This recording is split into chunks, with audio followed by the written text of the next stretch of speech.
اس نے یوسف پہ کٹی مصر میں انگشت زنا، اس نے یوسف پہ کٹی مصر میں انگشت زنا، سر کٹاتے ہیں تیرے نام پہ مردان عرب۔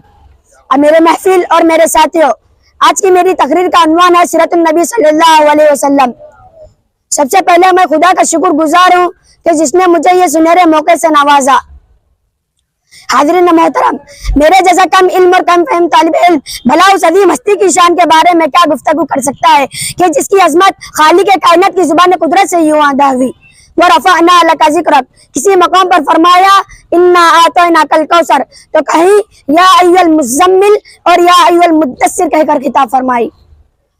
حاضرین محترم، حضور علیہ السلام کی طیب زندگی کے دو پہلو، ذات مصطفیٰ اور صفات مصطفیٰ پر ہاتھ لکھتے لکھتے ساکت ہو گئے، زبانیں بھی مدت مدت کر کے خاموش ہو گئی، محقق تحقیق کرتے کرتے ملک آدم کو روانہ ہوئے، مفسر تفسیر کرتے کرتے موت کے آغوش میں چلے گئے، مگر زبان مقدس سے بد دعا تک نہیں نکلی، بلکہ بغل قلندر لاہوری دعا مانگی الہی قوم کو جشن بشیرت دے، دعا مانگی الہی قوم کو جشن بشیرت دے، بے خبر بیچارے تو انہیں نور ہدایت دے۔ حضور علیہ السلام کی رحمت کا یہ اعلان تھا کہ آپ نے عبداللہ بن عباس جیسے مفسر قرآن تیار فرمائی، جن کی تفسیر قرآن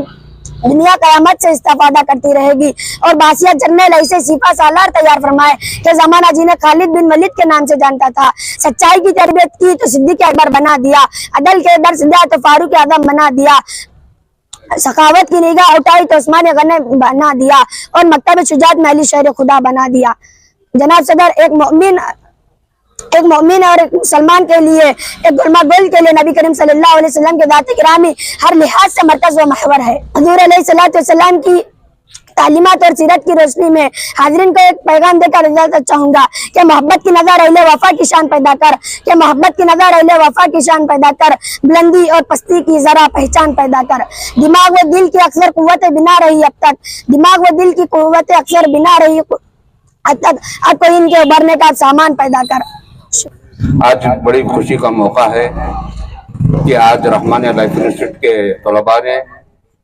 محلے میں ایک چھوٹی سی گشت کی، جس میں مولود و سلام پڑھتے ہوئے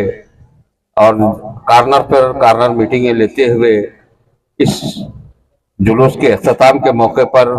رحمانیہ لائف انسٹیٹیوٹ حج کمیٹی کے روبرو یہاں پر ہم